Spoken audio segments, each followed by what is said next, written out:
2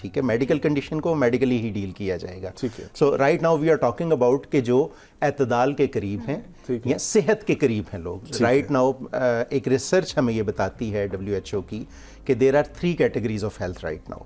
one is completely diseased, one is completely health, and one is sub health category.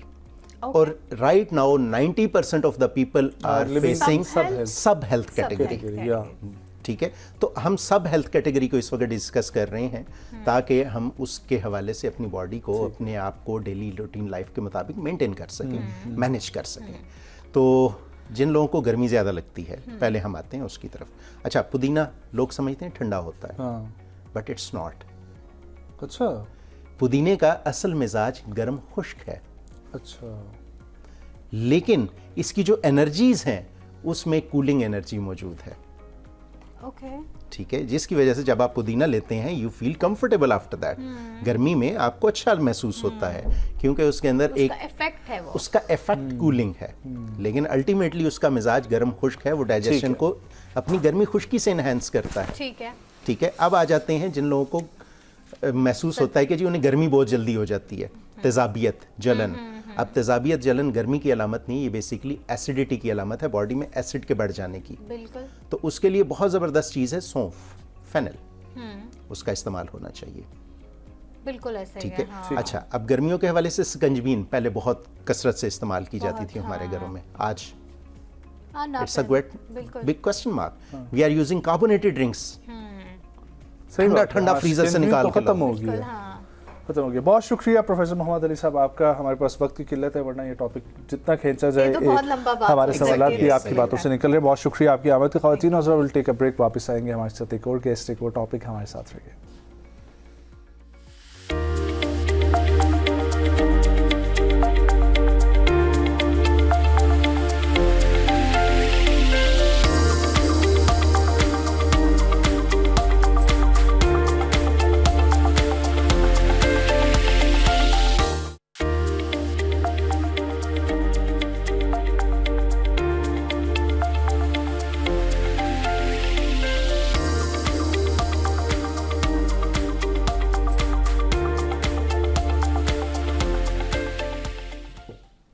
Welcome back every one. خواتین و حضرات, اس segment میں ہم لوگ بات کریں گے کہ سماجی ترقی کے ساتھ ساتھ ہم لوگ جب دیکھتے ہیں انسانی حقوق کے حوالے سے, تو کتنا ضروری ہے کہ ہمارے معاشرے میں ہم اپنی فکر کو چھوڑ کر, اپنے بارے میں چھوڑ کر دوسروں کا خیال رکھنے اور ایک کلیکٹیو ایفرٹ کی طرف جو ہے وہ جائیں. اور یہ کلیکٹیو ایفرٹ کسی ایک چیز میں نہیں ہوتی, یہ ہمارے جو معاشرہ ہے اس کو بنانے میں جو مختلف عوامل ہوتے ہیں, اس میں جو کردار ہر ادارہ اپنی جگہ پر ادا کر رہا ہوتا ہے, ان سب کے ساتھ مل کر جو ہے وہ ایک معاشرے کی تشکیل دی جاتی ہے. اسی لیے آج ہمارے جو گیسٹ موجود ہیں ان کی یہ کوشش ہے جس کا نام انہوں نے رکھا ہوا ہے انسپائر پاکستان. اب وہ شخصیت جو ہیں وہ ایک ممتاز انسانی حقوق اور سماجی ترقی کے ماہر ہیں. وہ پاکستان کے مختلف ادارے جس طرح پاکستان پولیس, FIA اور یونائٹڈ نیشن کی جو office on drugs and crime ہے ان کے ساتھ بطور کنسلٹنٹ بھی کام کر رہے ہیں. What actually he is doing, وہ ان کی کلیکٹیو ایفرٹ معاشرے کی تشکیل کے لیے انسانی حقوق کے حوالے سے کیا ہے, وہ انہی سے ہم جانتے ہیں. ہمارے ساتھ موجود ہیں قیصر محمد صدیقی صاحب. السلام علیکم. کیسے ہیں قیصر صاحب, آپ خیریت سے ہیں؟ ٹھیک ہیں. قیصر صاحب ذرا بتائیے گا انسپائر پاکستان جو ہے اس کا آغاز کیوں کیا, کب کیا اور مقصد کیا ہے؟ آغاز 2012 میں ہوا, بالکل 12 کے آخر میں. اور ریزن یہی تھا کہ میں اقوام متحدہ کے ساتھ رہا موسٹلی اپنے کریئر میں, اور اس کے علاوہ جو ہمارا ڈیولپمنٹ سیکٹر ہے, NGO سیکٹر ہے, اس کے اندر کام کرتا رہا. تو معاشرے کو, سوشل ڈائنامکس کو کافی قریب سے دیکھنے کا اور لوگوں کی خدمت کرنے کا موقع بھی ملا, اور میرا اپنا مشاہدہ بھی رہا. تو مجھے ایسا لگا کہ ہمیں منظم ہو کے, گرو بنا کے, ایک آرگنائزیشن, ایک NGO کی صورت میں معاشرے کی خدمت جو ہے تو وہ کرنی چاہیے.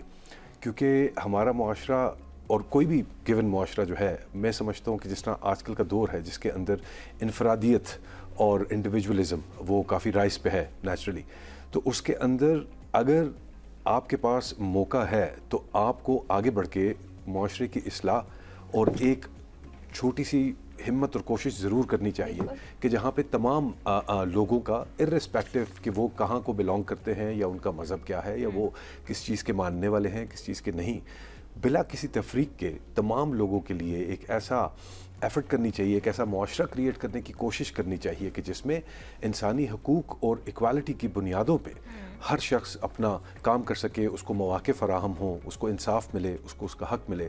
کیونکہ میں یہ سمجھتا ہوں کہ اگر اس چیز کو آپ ان the grand scheme of affairs میں دیکھنے کی کوشش کریں تو میرا خیال ہے ہمارے نبی پاک حضرت محمد صلی اللہ علیہ وآلہ وسلم, ان کے بہت احسانات ہیں ہماری امت کے اوپر. ان احسانات میں سے ایک سب سے بڑی جو ان کی ایفرٹ ہے اور جو ان کا احسان ہے وہ یہ بھی رہا ہے کہ انہوں نے ایک ٹوٹے ہوئے معاشرے کو منظم کر کے ایک خوبصورت مثالی معاشرہ بنایا, اور وہ انسانی حقوق کو انشور کرنے سے ہی بنا. تو میرا خیال ہے ایگزامپل بھی موجود ہے ہمارے پاس, ہمیں باہر کہیں جانے کی بھی ضرورت نہیں ہے. تو اگر ان چیزوں کو لے کے ہم چلیں گے تو مجھے ذاتی طور پہ میرے تئیں یہ لگتا ہے کہ ہم بحیثیت پاکستانی بھی تو یہ کچھ ایسی سوچیں تھی. سو کیسر صاحب, آپ کی جو نیش ہے ڈیولپمنٹ سیکٹر میں بھی وہ کیا ہے؟ کیونکہ جو آپ کی کنسلٹنسی کے کام ہیں وہ ڈرگز اینڈ کرائم سے ریلیٹڈ ٹو سیکیورٹی, زیادہ مجھے آپ کا کام جو ہے وہ یہاں پر نظر آ رہا ہے. اور آپ ہیومن رائٹس کے حوالے سے مختلف یونیورسٹی میں ایز اے فیکلٹی جو ہے وہ بھی جوائن کر چکے. تو اس وقت آپ کی نیش ہے کیا ڈیولپمنٹ سیکٹر میں؟ جی, ڈیولپمنٹ سیکٹر میں ہم زیادہ تر بیسکلی مختلف چیزیں ہیں. پروٹیکشن کے اوپر فوکس کرتے ہیں, لیکن protection not as in security, protection as in کے انسانی حقوق کی پروٹیکشن کے حوالے سے کہ کسی کا حق سلب نہ ہو. اور پھر ہم ایجوکیشن کی بیسس پہ بھی کچھ پروجیکٹس رن کرتے ہیں, بیسک پرائمری اور فارمل انفارمل ایجوکیشن سے ریلیٹڈ. اور ایف آئی اے اور پولیس کے ساتھ میری جتنی بھی کاوش رہی ہے وہ بیسکلی ایک بڑے فوکسڈ ایریا میں ہے, اوور آل سینس میں نہیں ہے. وہ ہیومن ٹریفکنگ کے اوپر ہے, migrant smuggling and human trafficking کے اوپر institutional capacity building of Pakistan police and also the F I A. کہ یہ جو ڈسپلن ہے اس کے اندر ہمیں پروسیکیوشن ہے, انویسٹیگیشن ہے, پریونشن ہے, یہ تمام چیزیں کس طرح سے کرنی چاہیے, کیونکہ ہم سب کو پتہ ہے کہ ایک کافی اہم ایریا آف ورک ہے فار پاکستان لا انفورسمنٹ کی اگر ہم بات کریں. جی, تو اس ایریا میں تو ہیومن ٹریفکنگ کا فوکس ہے, لیکن انسپائر کے کانٹیکس میں it's general protection of the basic human rights of the people. So what challenges do you have faced till yet? کیونکہ پاکستان کی اگر ہم بات کریں تو ہر علاقے کے, ہر دیہی علاقوں میں اسپیشلی زیادہ ڈائنامکس چینج ہو جاتے ہیں, رائٹ؟ اور انسانی حقوق کی اگر ہم بات کریں تو ہر جگہ ہی ہمیں بہت کچھ نظر آتا ہے. ایون وہ کچھ جگہوں پہ ایسے علاقے ہیں جہاں خواتین کی ایجوکیشن کو لے کے بہت مسائل پائے جاتے ہیں, ان کے کریئر کو لے کے بہت مسائل پائے جاتے ہیں. بہت ساری جگہوں پہ اگر ہم یہ دیکھیں تو چائلڈ میرج کا کانسیپٹ بہت زیادہ ہے, لیبر بچے جو ہیں وہ ان سے لیبرنگ کروائی جاتی ہے. سو موسٹلی آپ کو کیا کس چیز کا ریشیو, کس پرابلم کا ریشیو سب سے زیادہ نظر آئے, اور کون سے چیلنجز جو ہیں وہ سب سے زیادہ؟ دیکھیے, پرابلمس تو مینی فولڈ ہیں اور کافی زیادہ ہیں. ہم مال نیوٹریشن سے لے کے ہیلتھ کے ایریا سے لے کے ایجوکیشن کو اگر آپ دیکھیں, اور اس کے علاوہ جو بھی بیسک ہیومن انڈیکیٹرز ہیں ان کے اندر اگر آپ دیکھیں تو کافی پرابلمس کا شکار ہیں ہمارے لوگ. چیلنجز کی جہاں تک بات کریں تو ایک چیلنج سب سے پہلے جو کہ بہت زیادہ ہم نے فیس کیا اور کرتے رہتے ہیں وہ lack of awareness with in the community ہے. کمیونٹیز جو ہیں ان کو خود نہیں پتہ کہ کیا یہ میرا حق ہے یا نہیں, اور اگر ہے تو میں اس کے لیے آواز کیسے اٹھاؤں گا, یا کس سے مانگوں گا, یا کس کے پاس جاؤں گا, یا اس قسم کی جو چیزیں ہیں. تو میں سمجھتا ہوں ہماری بحیثیت سوسائٹی جو پرائیورٹیز ہیں وہ بالکل ڈفرینٹ ہوئی ہوئی ہیں. اوپر سے نفسا نفسی کا دور ہے اور غربت ہے. تو ایک عام انسان جو ہے وہ صرف اپنے پورے دن کی کمائی کے اندر اتنا فوکسڈ ہے کہ اس کے پاس تو باقی طرف دیکھنے کا بھی وقت نہیں ہے. تو وہ ان چیزوں کو اپنا حق سمجھنے کی بجائے کوئی لگژری ٹریٹ کیا جاتا ہے. اب جس طرح تعلیم ہے, مثال کے طور پہ بنیادی تعلیم جو ہے وہ لگژری نہیں ہے, وہ ایک بنیادی انسانی حق ہے اور اسٹیٹ کی ذمہ داری ہے کہ وہ اس کو فراہم کرے. لیکن چونکہ وہ کانسیپٹ اس طریقے سے امپلیمنٹ نہیں ہوتا, اس کی وجہ سے لوگ مجبور ہو جاتے ہیں پرائیویٹ ایجوکیشن کی طرف, اور وہاں پہ بات افورڈیبلٹی کی آ جاتی ہے. تو پھر جو جتنا افورڈ کرے گا وہ اتنے بہتر اسکول میں اپنے بچوں کو ڈالے گا. تو تفریق تو ہم خود ہی کریٹ کر رہے ہیں اپنے معاشرے میں, اپنی ینگ جنریشن کے اندر. تو یہ کچھ ایسی چیزیں ہیں, خاص طور پہ اویئرنیس کمیونٹیز کی اگر بات کریں, جیسے جنسی تشدد ہے, خواتین کے خلاف تشدد ہے, اس قسم کی کچھ ایریاز ہیں, ان کے اندر بھی ہمیں کافی زیادہ پرابلم آتی ہے لوگوں کو اویئر کرنے میں اور یہ سمجھانے میں کہ مثال کے طور پہ اگر ڈومیسٹک وائلنس کی بات کریں تو ایک شخص جو ہے وہ اگر اپنی بیوی پہ کوئی بھی وربل, فزیکل یا سائیکولوجیکل ظلم کرتا ہے تو ہم اپنی بیٹیوں کو اگر یہ سکھاتے ہوئے ابھی بھی یہ وقت گزاریں گے کہ تم شادی ہو کے اس گھر میں جا رہی ہو, تمہاری میت ہی اس گھر سے نکلنے چاہیے, تو پھر وہ اپنے حقوق کے اوپر وہ سمجھتی رہے گی کہ یہ میری قسمت ہے جو بھی میرے ساتھ ہو رہا ہے, رادر دین کہ ایسا میرے ساتھ نہیں ہونا چاہیے. میں بھی ایک انسان ہوں, مجھے بھی اللہ نے بنایا ہے, میرا بھی حق بنتا ہے کہ مجھ سے عزت, تمیز اور طریقے سے بات کی جائے. سو یہ وہ ایریاز ہیں جن کے اوپر جب ہم بات کرنا شروع کرتے ہیں تو کمیونٹیز کی طرف سے کنزرویٹو ہونے کی وجہ سے یا due to any given reason ہمیں بہت زیادہ جسے کہتے ہیں کہ ریزسٹنس کا سامنا بھی کرنا پڑتا ہے. ٹھیک ہے سر, یونائٹڈ نیشن سے ریلیٹڈ جو آپ کام کر رہے ہیں ڈرگس کے حوالے سے خاص طور پہ, سو اس میں پاکستان کی ریشو کو آپ کس طریقے سے دیکھتے ہیں, اور انسپائر پاکستان یا آپ خود جو ہے وہ کیا اس وقت انیشیٹو لے رہے ہیں اور کیا کام ہو رہا ہے؟ جی اچھا, ڈرگس کے اوپر تو اسپیسیفک کوئی فوکس میرا نہیں ہے. وہ تو ہیومن ٹریفکنگ کا, جیسے میں نے آپ کو کہا کہ وہ ہے, وہ ڈرگس کا تو ایک علیحدہ سیگمنٹ ہے, علیحدہ کمپوننٹ ہے. لیکن اگر اوور آل بحیثیت پاکستانی اگر چیزوں کو دیکھا جائے تو نیچرلی یہ ایک ایسا الارمنگ ایریا ہے جو تھوڑا سا ابھی بھی میں سمجھتا ہوں کہ ڈھکا چھپا ہے. اس کے اوپر ایک بڑی اسٹرانگ کیمپین کی ضرورت ہے. ہم لوگ جب بات کرتے ہیں اینٹی نارکوٹکس والوں سے اور ڈفرینٹ پروگرامس جب ہم نے کیے ہیں تو آفر ہمیں یہ چیز معلوم پڑتی ہے کہ اتنا عملہ ہی ان کا نہیں ہے کہ وہ پورے ملک کو مینیج کر سکیں. جی, most of their officers are appointed on borders یا ایئرپورٹس پر اور انٹری پوائنٹس جو ہیں وہاں پر, اور وہ کہتے ہیں کہ ہماری کوشش یہ ہے اور ہمارا فوکسڈ ایریا یہ ہے کہ ہم جہاں سے اس کی سپلائی آ رہی ہے اس تک جو ہے نا وہ اپنا نیکسس بڑھائیں اور اس کو کنٹرول کریں.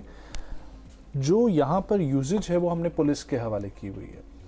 سو یہ لیک آف کمیونیکیشن یا ایک ادارے کے پاس یہ سسٹم نہ ہونے کی وجہ سے بہت ڈسٹربنس ہے. اور آج آپ کو اور مجھے کوئی ڈھکی چھپی بات نہیں ہے کہ اس وقت یونیورسٹیز کے اندر اور ایزیلی پاکستان میں ہر ڈرگ جو ہے وہ اویلیبل ہے اور ہر کسی کو مل سکتی ہے. اگر اس کے پاس پیسہ ہے اور وہ ایک دفعہ لے سکتا ہے تو وہ دوسری دفعہ تیسری دفعہ ایزیلی جو ہے نا اس تک ایکسیس ہے.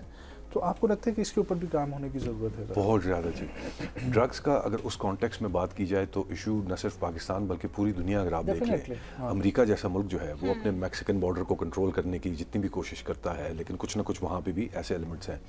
میں سمجھتا ہوں کہ جو فوکس ہے نا ہمارا وہ شاید 70-30 مجھے نظر آتا ہے کبھی کبھی 70% آن دا یوزر ہے. کہ جس سے پاس سے کچھ مل گیا تو اس کے اوپر تو روک تھام اور سزا اور سب کچھ ہے, لیکن اس کو ریورس کرنے کی ضرورت ہے. 70% فوکس جو ہے وہ سپلائی چین کے اوپر ہونا چاہیے.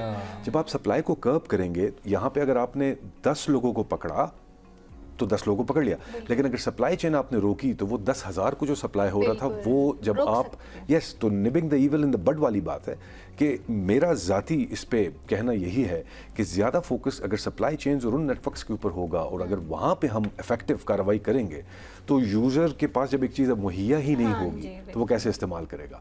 And then of course awareness is اندر ایلیمنٹ کہ جس کے اندر ٹھیک ہے بچے ہیں, ینگ جنریشن ہے, بیرا روی ہو جاتی ہے بڑی آسانی سے, ایک بندہ موٹیویٹ ہو جاتا ہے. وہ کسی نے کہا تھا کہ گناہ میں لذت نہ ہوتی تو شاید کوئی کبھی کرتا بھی نہ, تو وہ ایک اپنی جگہ پہ. تو اس کی اویئرنیس ہم جتنی زیادہ کریں گے کمیونٹیز میں, والدین کے اوپر بھی اور یوتھ کے اوپر فوکسڈ پروگرامز ہونے چاہیے جن سے ان کو پتہ ہو کہ چند لمحے کا جو مزہ ہے وہ آپ کی زندگی کو تباہ کیسے کر سکتا ہے. تو اس کے اوپر فوکس, اور میرا خیال ہے جیسے آپ ہیمر کرتے ہیں نا نیل کو, تو ایک دفعہ سے تو وہ نہیں جاتا اندر, آپ کو بار بار ہیمر کرنا پڑتا ہے. دس از سم تھنگ ہیمر والے انداز میں we need to keep this awareness on for the people تاکہ وہ زیادہ سے زیادہ وہ سبلمنلی ان کو ایک میسج انگرین ہو جائے. ٹھیک ہے.